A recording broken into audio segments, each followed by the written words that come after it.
episode 89. Let's do that over again. Episode 89, Working Class on Deercast. Kurt Geyer here, and I'm with Mr. Jared Scheffler. Thanks for having me. Thanks for being here. You showed up. We had a whole podcast night planned, and you just popped in early. I'm like, yeah, well, I did. Let's do a Deercast surprise. episode. Yeah. It's a good surprise. I'm not normally that far ahead of schedule, but... That's very true. Yeah. You run I had...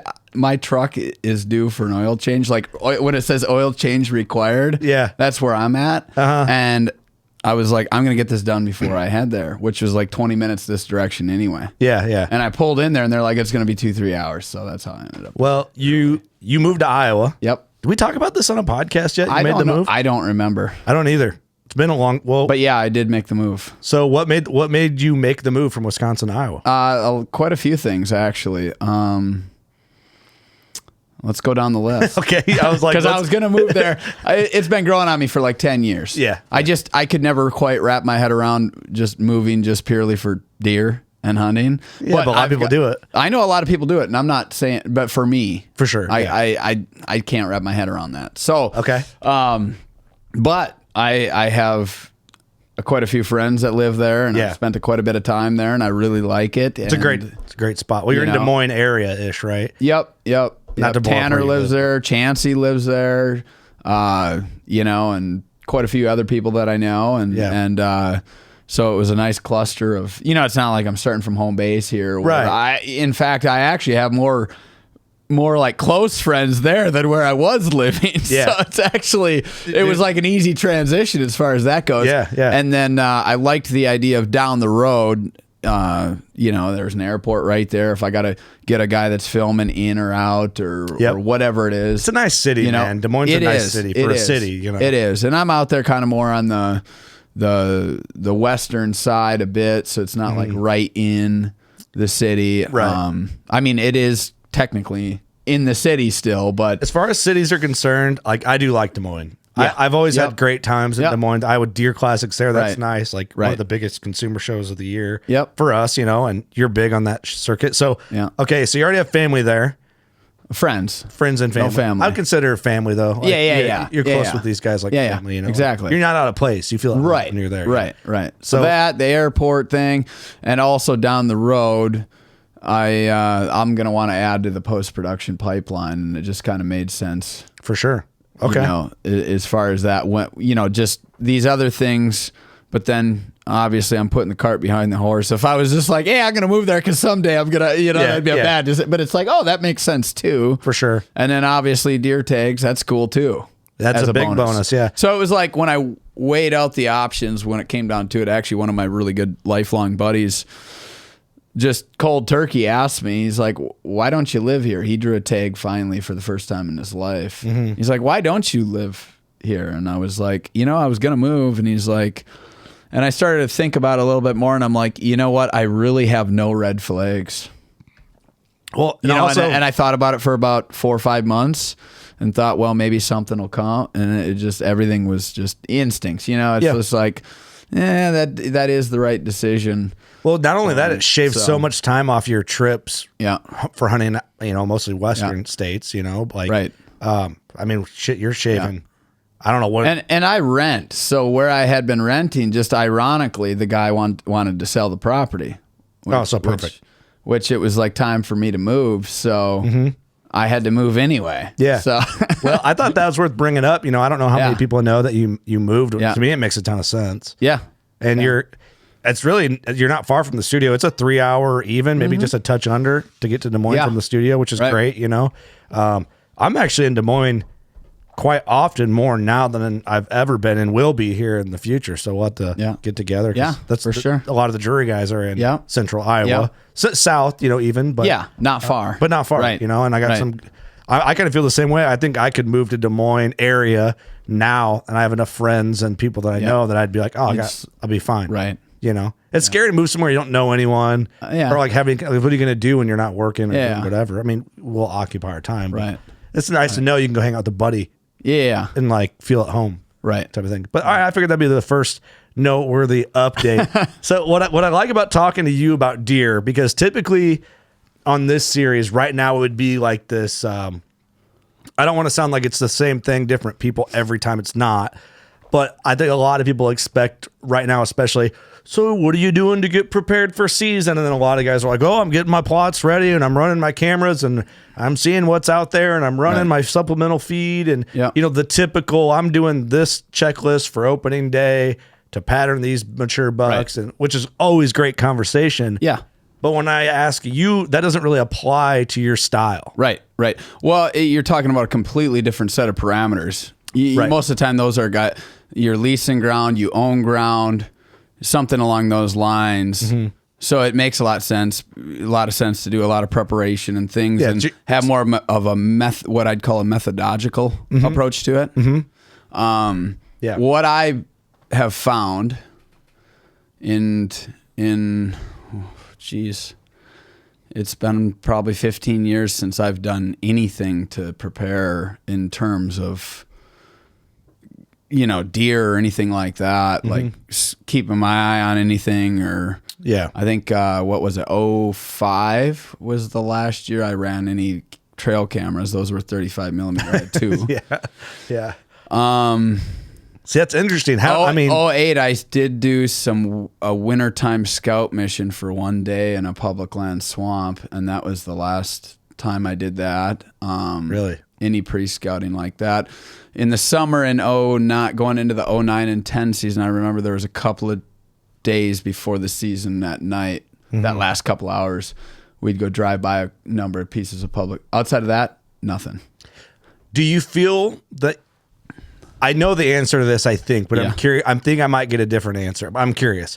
Do you feel like you're maybe missing out on some of like the traditional whitetail cycle by not doing this stuff? Or are you just like, I like this vibe. I like how you operate. In what way? Like, do you sometimes wish you could participate in like learning a buck and seeing it go from a 2-year-old to a 6-year-old and the trail cam inventory and planning the food plots and kind of like... I don't think I'd enjoy that. I don't think so? I don't think it fits me. Mm-hmm. I used to do a lot of winter scouting and patterning, and I was just as heavily active. It's not like I did this my whole life, what I have done the last 15 years. Yeah. I grew up a little bit more wild and free rangey, I guess, if run it, like going here, going there, doing that. Yeah. And then I kind of like began to evolve my hunting style into more of that. And then I retracted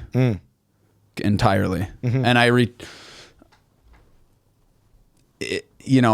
if I was hunting my own private ground, I would probably be more active in that type of way. Yeah.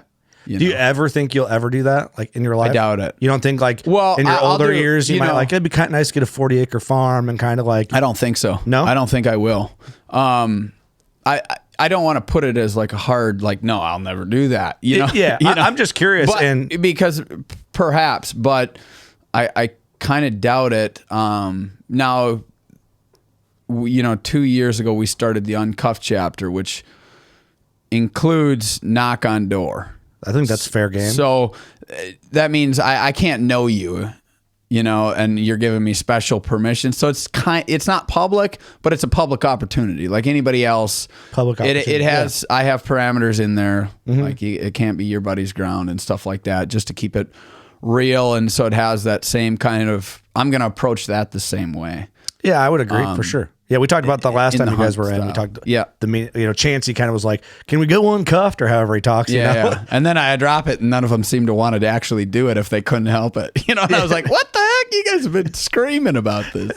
But I was just curious about that. What I do love about your style and your personality with it, I feel, man, this might come off not negative towards you, but negative in general. I feel like if anybody else hunted like you and like did what you do and the way you do it and had whitetail adrenaline, I feel like there could be some, and this is just common from what I see in podcasting and on social media, like resentment to guys who do hunt, kind of how I brought up like the traditional leased private ground. A lot of them guys, I feel like kind of put this vibe off like, oh, that's a private ground deer. Yeah, I don't like that. I think it's unhealthy. I mean, from the get-go, when we started the public land series back in 08, our first one was a combination of both, by permission and public, and then next year, I was like, okay, we got to put it on the cover because it identifies our brand and what we're doing, and nobody's really producing a public land video every single year. Yeah. It didn't exist. It did not exist. You couldn't find... Pioneered that part of the game. The Benoits had a few videos out, but I mean on a yearly basis doing it. And then quite a bit bow stuff too. That didn't exist. And then I did come across Dan Infolt at the same show I met Chancey at, actually. Oh, really? And you know, the World Wide Web back then wasn't what it is now. So I had never heard of Dad, or you know, and they had a few videos out like more informational style. The Blood Brothers, is what that was branded under, and that's where I met Dan. So I you know, to my knowledge, I didn't know of any other public land videos getting produced every single year. Right. And that was a new, like, uphill, like, is this going to be something that we're going to be able to do? Challenge too back then. You know, now it's kind of like, oh yeah, it's kind of a normal thing. You should have a successful, you know, but back then it was like, the amount of people that were like, there's no way you're going to be able to produce a public land video every single year. Well, let's be fair. Like, you know, I can see like people think that, but the way you guys did it, you did it in a way where you were successful in your hunts. Like you killed animals, which people want to see animals get shot on hunting videos. Yeah. But even in that, you guys are entertaining in the stuff you get into on the way to having a successful hunt. The car breakdowns, the humor, the camaraderie. Right. Whereas, you know, I think you guys kind of broke that mold. Like, one, you guys killed the animals, you killed big animals, and you are entertaining. We got better at killing big ones over the years. And I think that's part of the journey when you follow the Whitetail Journal and Library. Yeah. And I will say there's a lot of public land guys that do internet content that don't kill animals. And I feel like you kind of paved the way, because I don't think that would have worked back when you started. If you would have just not killed any animals, it kind of would have been a tough sell, because I think that was I see what you're saying. First allure would be like, dude, these guys are shooting animals every year on public with no sponsors. I think that's like, you kind of hooked them in with that. Yeah. And then you can show it's okay when you kill animals, and then you show that you struggled, and then you'll kill another one. And you get what I'm kind of saying here? Which I think if you just went into it and just didn't kill anything for 4 years, it'd be a tough go. I think. Yeah. But now guys can do that. They can go and just show them being influencers, however, and I think probably they could give a little homage to you on that. I think, and I think some of them do. To answer your first question, I went on a rant there. On my bad. No, I got sidetracked with what I was saying, but I was like, okay, we got to brand this, and I was just like, well, it is all public land, so we'll just go with that.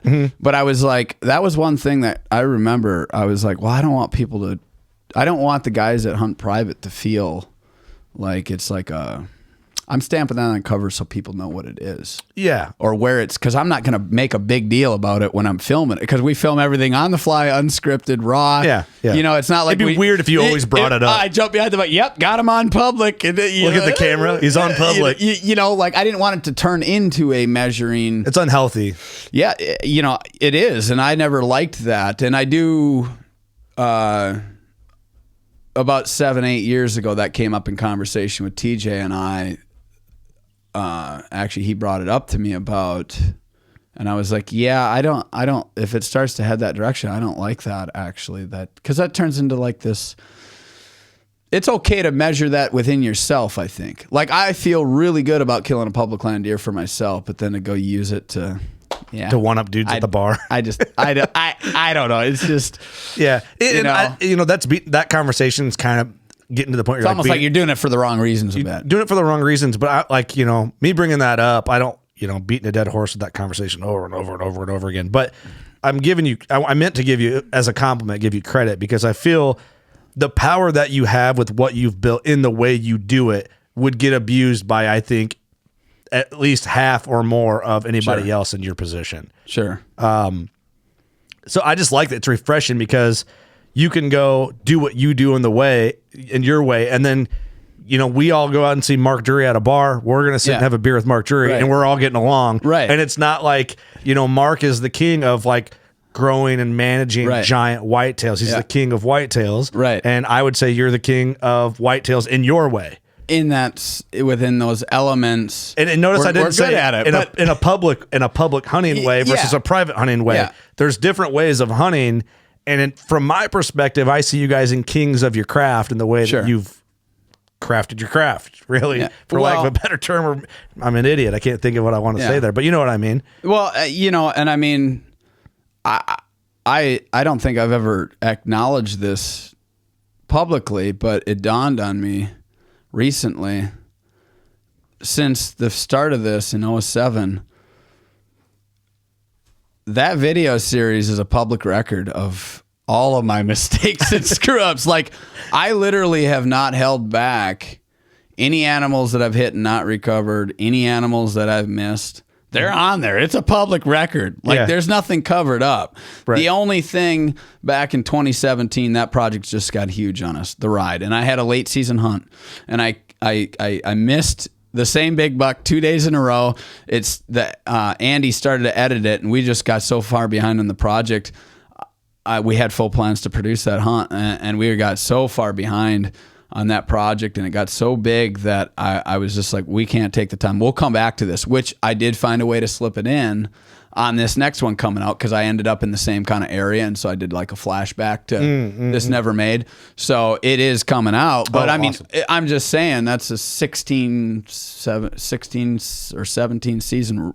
It's a public record of all my screw ups to get here, to where I am. And I'm sure, it's like I'm human, so I'm gonna have more. I made a couple of faults last fall on a couple of stocks that, they were really difficult, but I felt stupid because I should have. And one of them was a new method, a new technique that I've never, it just come to me like, this is the way to do this. And it's totally different than anything else. And I made a slight error that I should have. I won't go down the rabbit hole talking about that. But anyways, I mean, that's part of the deal, is it's like, and I love that, showing it as it is. It's tough to, it hasn't been tough for me to let, if I hit a deer and don't get it, that's a tough pill to swallow. Not so much from the standpoint of, I want people to see that because they go through that, but to put it out there it's just, it's never fun to lose one. Right. And thankfully I've only lost one since 2010. So right. Yeah, I've got a pretty clean record. Now I got a lot of clean misses, but that's okay. That's better than a wound. So, absolutely. Well, not only do you have the hard pill to swallow for yourself, but then like, does it ever cross your mind? You're like, God, people are going to hate me for that one.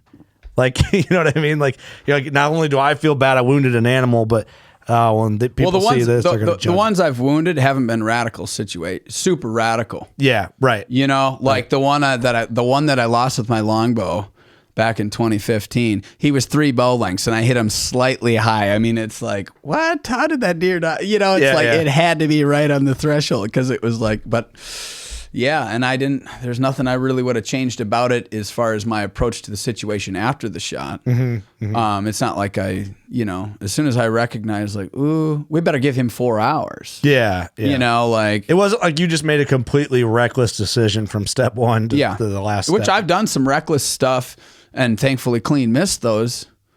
But they haven't been situations. Those, they could potentially get,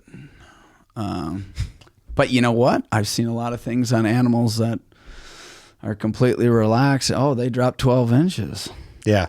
What the heck? Yeah. Like, he's 26 yards away. Well, like stuff anything can happen, It's when I think of hunting production, I think the first, I don't know if that's true. I was going to make a statement. I don't necessarily agree with it once I thought about it a little more.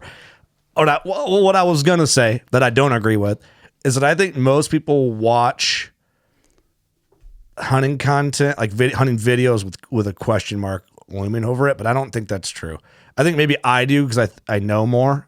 Sure. Than if it's just some dude, just a consumer of any show. Like if you're sitting there watching Outdoor Channel and you watch something, you're like, how come they didn't show that recovery? What happened? There's a missing segment there. Like, it's like you wonder, was there a corn pile out of frame when there shouldn't have been one in that state? Right. Like, I feel like, but I don't know. Maybe most people don't think that way. I don't necessarily think that I do. But it makes you wonder. Like, there's a lot of gaps in edits. There probably is. And I think by me not doing sponsors, it wouldn't be probably as big of a problem now, but 15 years ago, it was a totally different deal. You were kind of expected to like be pushing product within it, and you probably couldn't showcase too much of that because it has a bad image on your sponsor products, showing all that reality. Oh yeah. Does that kind of make sense? Yeah, no, it makes perfect sense. It's because so I wouldn't have been. I don't think I could have. And Expo company doesn't want 15 misses on their hunting show with their bow. Exactly. Yeah. And I think times have changed. Well, I know they've changed it quite a bit. Like if I were to get into the game now today, the companies have taken things way back, regressed to where, you can do a sponsored approach, a sponsored model, and still show a really authentic production. Oh, I mean, look at this. And I'm not saying we're drinking beer on video on a podcast. Yeah. This, you could never do this on a hunting show in 2005. Oh no. It had put it in a solo cup. What's the difference? Right. So, I mean, a lot's changed there too in that way. I still like just being independent from it. Yeah, you're in a good spot, man. And I do like that, but things have loosened up there a lot. Let me ask you this, and you can be as honest or dishonest. Or just not say nothing. Sure. Have you had somebody come with like checkbook open, like what's it going to take? Or right now, I'll title sponsor Whitetail Adrenaline. What do you need, Jared? $200,000? No, I'll sponsor the show right now. Not anything big like that. I mean, I've had some big companies that have hit me up with the idea, but haven't actually committed like to a number. Chuck numbers out or whatever. I didn't even want to go there. I mean, if people knew how much I scraped by in them early days, it's actually. I mean, I didn't even own my own bow for 5 years. The first 5 years of the videos, yeah. Wow. I traded my bow going the spring of that first season. I traded it to a kid that I got into hunting. He needed more of an adult bow, like a full adult bow. He was not a kid anymore so much. And he had a Matthews Mustang bow, which was good for kids and it was designed for kids and women. I think it went up to 50 pounds. My sister was getting into bow hunting. So I was like, perfect. You can have my bow. I'll trade you that. My sister will have a bow. I'll go buy a new bow by fall. Well, I realized I needed some audio equipment and it ate up about $1,200 going into that fall. And I knew how to shoot, what's known as controlled process. I shot my first mature buck with a hinge release. I was a precision shooter back then. And it wasn't back then. Not a lot of people knew, unless you were really serious about archery. You didn't know that. So I mean, picking up somebody else's bow and out shooting them was like, yeah, I'll do that at 60 yards out of the gate. You know what I mean? It was easy. Back then, so it was no big deal. So for the first 5 years, I literally did not own a bow. Is that kind of the same when you hear about people who like I follow a lot of musicians pretty closely. A lot of guys that like kind of came from nothing, put in the hard work, built them. A lot of them guys are like, I'm not scared to go broke again because I was broke. Yeah. Was it kind of like that mindset a little bit? Yeah. Like I don't need your $200,000 for your sponsor because I'm doing fine. There's some of that. Yeah, definitely. When you're already at rock bottom scraping by, I don't know. I think certain people are different. I grew up pretty cheap too, so that probably, had a role in not allowing me to I don't want to say cave to that, but pursue that more. I'm always in those early days, you're not caving to it because you haven't developed a base big enough to get their attention, right? Right. Yeah. So you're just choosing to not pursue that. For sure. And then eventually you grow your brand big enough. Well, now it's a matter of are you going to cave to it? It's worth something. Are you going to sell out, Jared? Are you going to sell out? Yeah. Yeah. Like I said, times have changed a lot to where it's not as big of a deal anymore.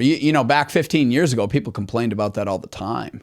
For sure. Oh, they gotta, because the product, but now those companies. It's harder to monetize though organically. Yeah, those companies have reeled back so much that now there's a lot more what I feel is like true, authentic, not just us, but others producing a lot more realistic lot more authentically produced content. Transparent a little bit to what they are. Yes, exactly. So, I don't know. I was just curious. I figured I couldn't be the only one wondering. That's a question I think people would want to hear you get asked that just to see, like, because I think, you see the quality of the production and what you guys do, and you guys kill it. That I'm like, man, somebody's got to have been like, all right, Mr. Jared, I just picture like big record label type guy coming in. I want to buy your show. Yeah. No, I've never really entertained it, and they kind of quit asking. I've asked you that before in a podcast, but not as directly. It's like word. And, from my perspective, I've never been really tight within the industry because I don't do any sponsors. So there's not a lot of, but yeah, I've kind of felt it at times like, like, I mean, and I could be wrong, but it's just like, I hope nobody notices this over here or whatever. It's kind of got that, or whatever, but it's all good. It's part of the, part of the deal, and two, that's making that public land series successful from year to year, 100%, that pushed the ground hunting, when we go down, I had been ground hunting quite a bit long before even the video series, but that's what makes them so entertaining, man. As I started to, I guess that was year 4 of doing it, I ditched the tree stands entirely. So since 2009 was the last time we used any tree stands and went all in on the ground thing, which that was completely bonkers to people. That was probably more bonkers to most people than public land. Producing a public land I can see that. Yeah, I can see that. It's like, you'd go to the shows and they'd be like, you'd never do that here. You'd never do that in this state. Well, now, I mean, when you YouTubed, I just randomly YouTube back there. I found one guy spotting and stalking it was like an 8-pointer back then on YouTube, ground hunting. I was just kind of curious. I think I was probably a year or two into it. So it was probably 2011, 2012, a year into, we killed some on the ground even that first season, but I was probably a year or two into it, into the exclusively ground before I was like, I wonder how much content's out there. I YouTube, and it was one guy, and he was totally in a high fence doing it. I'm not going to say who it was, but I know everybody that watched the video would know that too. You know what I mean? So it's not the transparent vibe. Well, I think that's what makes your guys' video so entertaining. Like, one, I'm a tree hunter, and I think it's entertaining to watch people hunt like I hunt. But the allure when your show's playing, like say just in the studio TV, someone comes in, doesn't know what you guys do, they're gonna be like, you kind of just stop. You're like, oh damn, it pulls you in because it's so different and good. It's well produced. But I'm curious, what is your? Well, first of all, you made a comment that I thought was funny, and I learned this. We did some test clips for social media, and what I learned is everybody thinks where they hunt is the hardest place to hunt. Oh yeah, it's just naturally right. Like, oh yeah, come to wherever. Yeah, fill in the blank with. It doesn't matter. Yeah. Everybody thinks where they hunt is the hardest, or there's an asterisk with. Yeah, but if you came here, you couldn't do that. Like, there's always a catch. Yeah. Which is entertaining. It's just human nature, I think, a little bit. Yeah. But where is your guys' like? I know you have a great following all over the Midwest and the Eastern states, and I'm sure out west too. But like, what state or area seems to kind of like stick out to you as being like the most hardcore Whitetail Adrenaline fans? Wisconsin.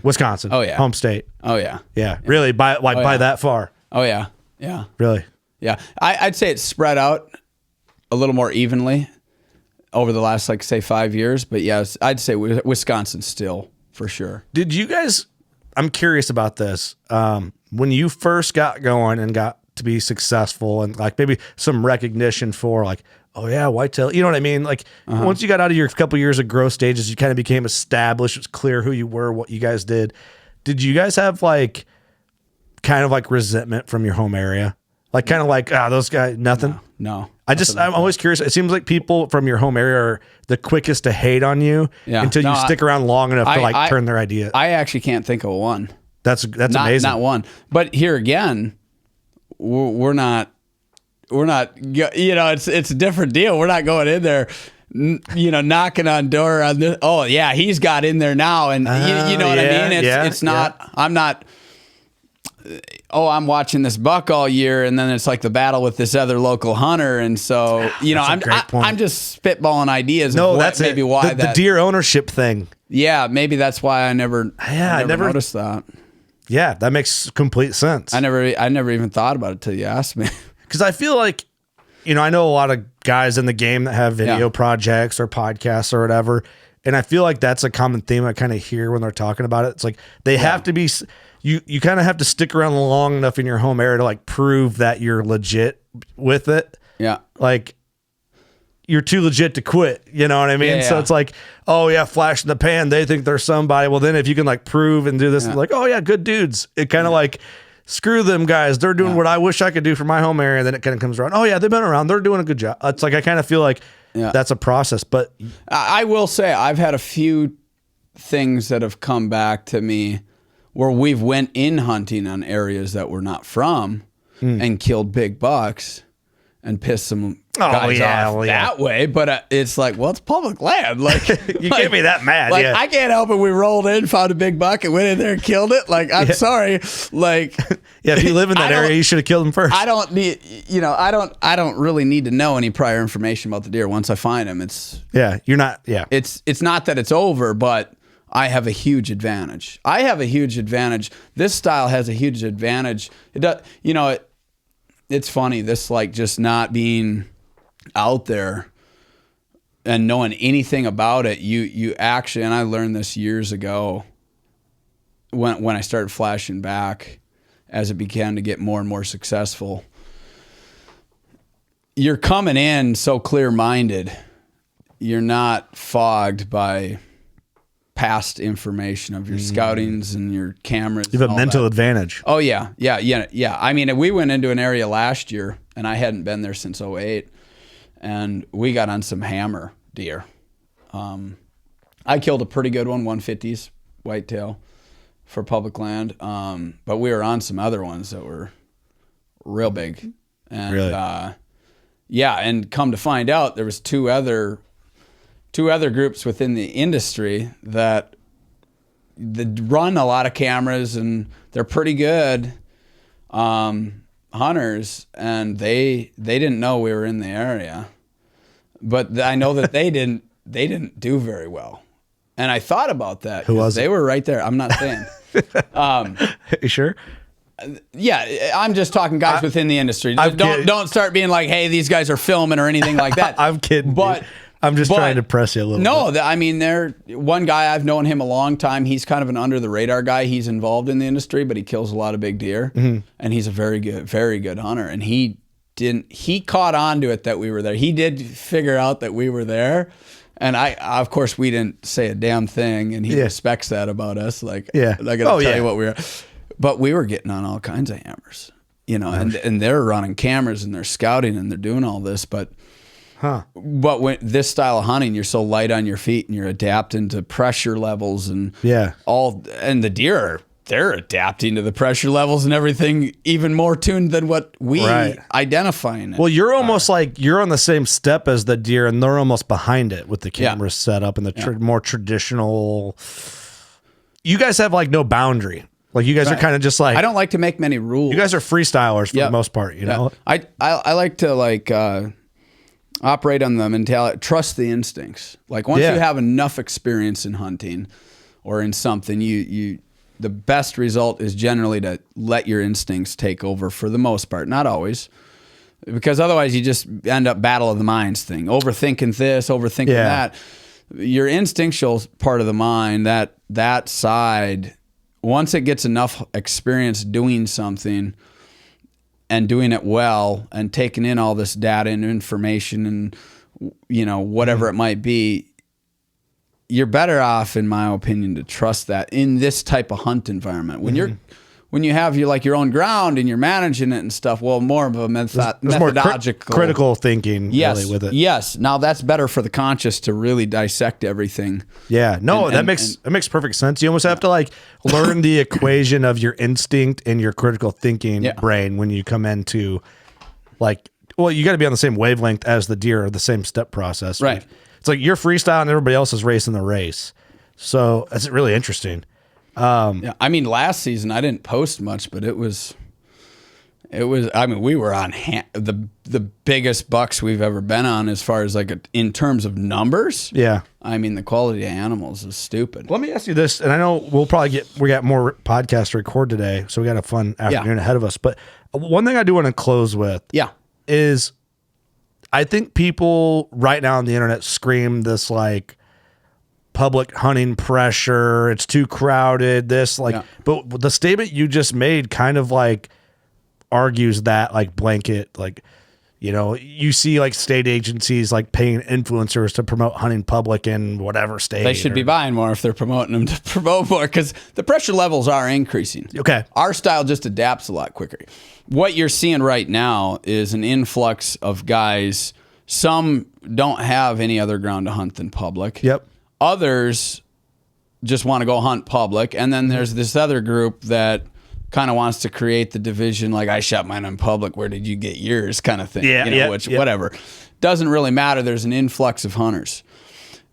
This crowd over here is bringing a lot of their methodological approaches to public land hunting, and they'll get decent results doing that. But all of that, to a guy like me, I'm adaptable, very adaptable to that. You're the seasoned veteran in this game. So, yeah, which is probably why, even though the pressure levels are definitely been rising in public land, but yet with the last 3 seasons have been just so banger for us. Super interesting. Yeah. Yeah. I mean, last year, even though we've done the uncuffed knock on door thing, last year was the first year we actually got a bow kill uncuffed. You know, we got a few gun and late season permission deals, but But yeah, that being adaptable to all those pressure levels and all that. I never look at aerials or anything like that, unless I'm like in that area right now and I'm like, what is over that ridge? Then I pull it up. But I don't get too involved. You're not basing a hunt off a map and all that. It's really interesting, man. I love just like the mental freedom. Yeah. You know, it is. You can get in your own head fast with deer, man. Yeah, that was one thing that I mentioned right out of the gate early on in the first couple of years of doing it, is the public land. It's a freedom feeling. Yeah. You're free to go here, you're free to go there, you're not constrained to anything. And I gave up some really good private land. I mean, I had forget how many hundreds of acres for free that I could hunt in central Buffalo County, Wisconsin. I mean, it was good ground. Yeah, but I mean, I kind of, I lost. Jim and I, we talked about it. There's no mystery. This is way back 15 years ago. You lose the mystery once you know everything about the property and every deer there. And it kind of took that mystery of like, what's around the next corner? Yeah. It took that adventure and mystery away a bit, and I didn't like that. And so the year before we started the series, I did some public land hunts, some out-of-state hunts, and I loved that more than the private ground I had been hunting for 5 years in Wisconsin. I love it, dude. I just love how like transparent you are with it. I guess I got one more thing. Yeah. So there's a guy online, real funny. Seems like a great hunter. He goes by the name Basement Decorator. Which is a rad name, Okay. He had a theory because he said I guess I don't know who this. Just so I have no idea. No, he's just a dude online. Okay. He's a good dude, good hunter. Okay. But his name is cool, Basement Decorator. Just kind of neat. It's like it makes sense. I get it. I get it. Yeah. He made a comment, or he did like a video about what he said. He's like, I kind of feel like I have permission to private ground, and I'm paraphrasing here a little bit. I don't remember word for word, but he's like, I kind of feel like if I am like, well, now I'm going to go on public, I feel like I'm robbing for the dudes who don't have access to private on their public. And I'm like, I never thought of it I could see that. Yeah. I could see. Not saying that's what you're doing, but it was just a neat thing he said. Just, I could see certain people, like, once I've never had that stick into my head, but once I got it stuck into my head and I had, say, 300 acres I could go hunt over here and public land's getting more and more pressured, I would probably have a little bit of that complex. Yeah. Certain people would, certain people wouldn't. Probably it depends on the individual. So I could definitely see that. I don't think it's going to be a high percentage of people, just because once you understand how mankind actually operates. Yeah. You know, once you understand how mankind operates. Yeah. Right. I just thought it was an interesting video he did, you know. You're kidding yourself. If you're doing something well, you're going to be copied. Just expect it, or whatever you're doing. I mean, it's just, you can't be mad about it. No. And he meant very well by the video. Yeah. You know, I'm giving him credit there. Yeah. But I just thought it's interesting. Cool, I was like, I never thought about that. Really? Well, we talked about that with the Uncuffed series. You know, as the public lands were starting to get more and more pressured, it's like, well, this will actually be a cool thing to showcase to the public land crowd. Like, hey, there's more opportunities that public opportunity. That's a great way. Public opportunity that, you know, and we record all these, and I blur the faces, so it's all a real, live, real, true interaction. So that's part of the stipulation too, is it has to be documented that you're getting permission. But you can tell. Yeah. Like they don't know these guys from Adam. Yeah. You know? You get Chancey rolling up to your door, you're like, who's this tall, lanky goofball? Yeah. I didn't know how to Chancey's a fun dude. Like, that probably does work in Chancey's advantage. He's charismatic. Yeah. Yeah. You know, and I feel like Chancey could roll up to any old farmer. Tanner and Chancey, those guys. Oh, Tanner would be good. Yeah. Well, he's 5'3". Yeah, he's not. And he's kind of got that way about him that it's like, I really don't want to tell this guy no. So he's good at it. Yeah, I feel bad for the little guy. Yeah. I feel like those two together could go in and just start a conversation. Hey, I noticed you had that old combine parked out there. What year was that thing? And then all of a sudden they're getting hunting permission. Yeah. There's some art to that stuff, you know? It hasn't, on the bow side, it hasn't been nearly as easy, and we haven't targeted it too much. I mean, the basis of our stuff is still public land. Yeah. You know, the guidelines are you have to see a big giant on permission. When needed, really. Or the hunt's going really, really horrible. and you think you can get permission over here. Yeah. But I don't think we've even knocked on a door until we've had a visual. Yeah, that makes perfect sense. Big. And that makes sense. That's how I envisioned it. There was one hunt we were having a really tough time in Nebraska on public land, which the 2 seasons prior to that we did great on public land there, but something happened and we could not. I mean, we started in northwest Nebraska. Northwest, and we I don't know, we probably had at least 1,000 miles on we looped all the way through the state, all around, just chasing our tails, and we just could not scrounge up nothing. And we did get some visuals where we ended up killing some, but I think we did do some it got so desperate we started doing some knock on door without the visual. Gotcha. You know, just to try to get something going. So anyway. Oh, it's fun, dude. I love what you're doing. I appreciate you coming. We kind of threw this on you. You got here early. Yeah. Like, well, let's record one for Deercast. Let's have some fun. Yeah. Where can people find Whitetail Adrenaline if they need to find you? Okay. Well, our website, whitetailadrenaline.com, that has all the state-of-the-art DVDs. On the World Wide Web. Yeah, DVDs. And then our Resurgence, that's out on iTunes and Amazon. It can be purchased there. For people that don't know about the brand, we've done it sponsor-free production, funded by the people since we started in 2007. That's why you do have to pay for it. Pretty good reason to pay for it. I try to make sure the quality is really good as best I can, but that's that. And then I'm getting very close on the next one. Very excited about that. We're going to dive into a little bit of that on the next episode we're going to do. All right. So that'll be out. I brought a few of the features with. So this will be out like ASAP. Yep. This episode. And this is kind of a good way to do it. So that episode, we're going to try and get you to spill some beans. Okay. Some hot takes, maybe a little bit. We're going to watch some of it, I hope. Okay. Yeah, I brought some with. And then we're going to talk about it in the right amount that we can talk about. Okay. All right. So look for a couple weeks. Jared and PR Pauletta's coming in, PR guy. Yep. And TJ might be in.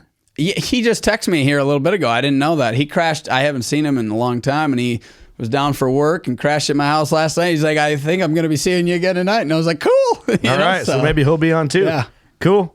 So, and there's Eric just walked in. So, geez. Good grief. So we got to get to work. We're closing out, Eric. All right. Yeah, we got stuff to do. Okay.